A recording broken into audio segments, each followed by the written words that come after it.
Pernah nggak sih Anda merasa kayak terjebak dalam siklus belanja yang gak ada habisnya? Hari ini kita bakal bongkar sebuah gagasan yang radikal banget dari Profesor Jiang Swekin yang mungkin bakal mengubah cara Anda melihat isi keranjang belanja Anda selamanya. Gagasannya begini, konsumerisme itu adalah bentuk perbudakan yang sempurna. Kedengarannya gila kan? Yuk kita coba bedah bareng-bareng. Apa argumennya masuk akal atau enggak? Nah, ini dia inti masalahnya. Ini bukan perbudakan yang pakai rantai beneran ya, tapi perbudakan di mana kita justru dengan senang hati megang kunci sel kita sendiri. Kita suka, kita pilih setiap hari. Pertanyaannya kan jadi, kalau kita menikmatinya, gimana bisa ini disebut perbudakan? Dan kenapa kita seolah nggak pernah kepikiran untuk memberontak? Pertanyaan ini kayaknya paradoks banget ya. Gimana caranya pilihan yang kita buat setiap hari justru jadi penjara? Ternyata jawabannya itu nggak ada di zaman sekarang, tapi di masa lalu. Kita perlu mundur beberapa dekade untuk melihat gimana fondasi masyarakat kita itu bergeser secara drastis. Oke, bagian pertama, era pekerja. Yuk kita lihat gimana sih masyarakat diorganisir setelah Perang Dunia Kedua, sebuah dunia yang suasananya beda banget sama sekarang. Coba deh bayangin ini, setelah Perang Dunia Kedua, pahlawan di masyarakat itu bukanlah investor atau CEO, tapi ya pekerja. Mau di pabrik, di konstruksi, dimanapun. Gagasannya sederhana. Nilai sejati itu diciptakan oleh tangan manusia, bukan oleh perputaran uang. Uang itu cuma alat, sementara pekerjalah mesin penggerak peradaban yang sebenarnya. Dan fokus pada pekerja ini bukan cuma omong kosong loh, ini ada hasilnya, hasil yang nyata banget. Ada layanan kesehatan yang bagus, sekolah negeri yang keren, dan universitas yang terjangkau. Selama beberapa dekade, kelas pekerja itu punya kekuatan politik yang real lewat serikat buruh untuk menuntut hidup yang lebih baik, dan mereka berhasil mendapatkannya. Kedengarannya kayak utopia ya. Kalau sistemnya sebagus itu, kenapa sekarang kita nggak hidup kayak gitu? Jawabannya sederhana. Ternyata, nggak semua orang suka dengan kesetaraan. Titik baliknya terjadi di tahun 1980-an dengan apa yang disebut pemberontakan kaum elit.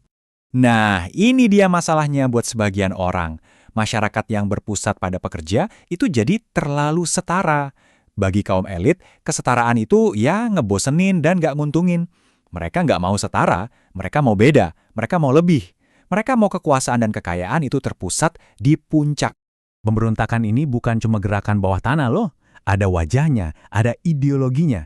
Di Amerika ada Ronald Reagan, di Inggris Margaret Thatcher. Mereka inilah yang mempopulerkan gagasan neoliberalisme dan kapitalisme pasar bebas, sebuah perubahan total dari janji yang diberikan di era pekerja. Oke, istilah neoliberalisme mungkin kedengarannya ribet ya, kayak istilah akademis gitu. Tapi dampaknya, dampaknya ke dompet kita semua itu nyata banget. Mari kita lihat seberapa radikal perubahannya lewat dua angka sederhana ini. Di tahun 1970-an, seorang CEO itu gajinya rata-rata 20 kali lipat dari pekerjanya. Gede? Iya gede. Tapi ya kesenjangannya masih bisa dibayangin lah. Masih di planet yang sama gitu rasanya. Nah, setelah era Reagan dan Thatcher, kesenjangan itu meledak. Hari ini, seorang CEO gajinya bisa sampai 300 kali lipat dari pekerjanya. Ini bukan lagi sekedar perbedaan, ini udah kayak jurang pemisah. Bener-bener sebuah pergeseran kekayaan yang seismik. Jadi gimana caranya mereka bisa melakukan ini? Caranya adalah dengan mengubah identitas kita semua.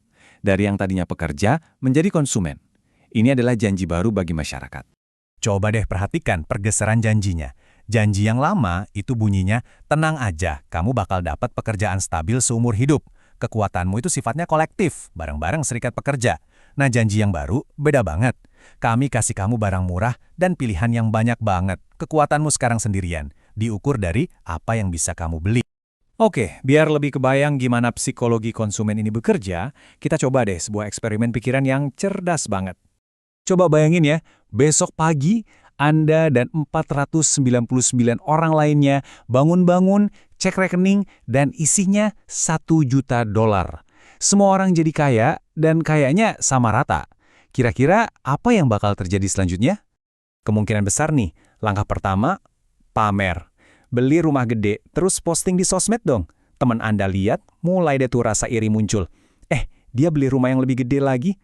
Tiba-tiba ini bukan lagi soal menikmati kekayaan, tapi jadi ajang kompetisi.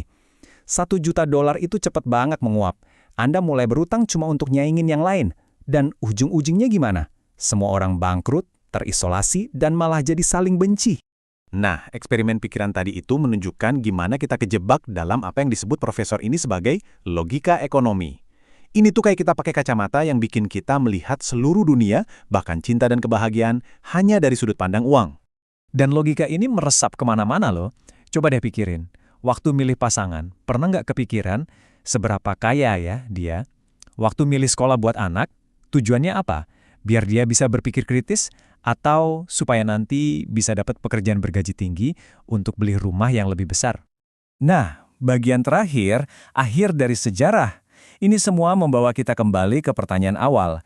Kenapa sih sistem ini susah banget buat dilepaskan? Kita balik lagi ke gagasan inti yang jujur aja cukup mengejutkan itu. Konsumerisme adalah kesempurnaan dari perbudakan. Nah, setelah semua penjelasan tadi, mungkin sekarang jadi lebih masuk akal ya. Dan disinilah letak kengerian sekaligus kejeniusannya. Seorang budak yang nggak sadar kalau dia itu budak dan bahkan suka sama rantainya yang nggak akan pernah memberontak. Kita memilih untuk berkompetisi, kita memilih untuk membeli, kita sendiri yang membangun penjara kita dan kita kasih nama yang indah, pilihan.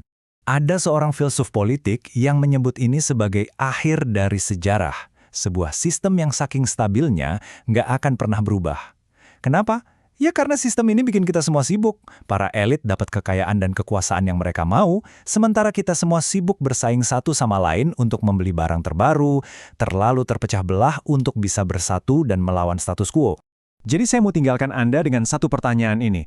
Coba deh pikirkan lagi soal tujuan hidup Anda, pendidikan Anda, karir Anda. Apakah tujuan akhirnya itu untuk memperluas pikiran dan memahami dunia secara kritis?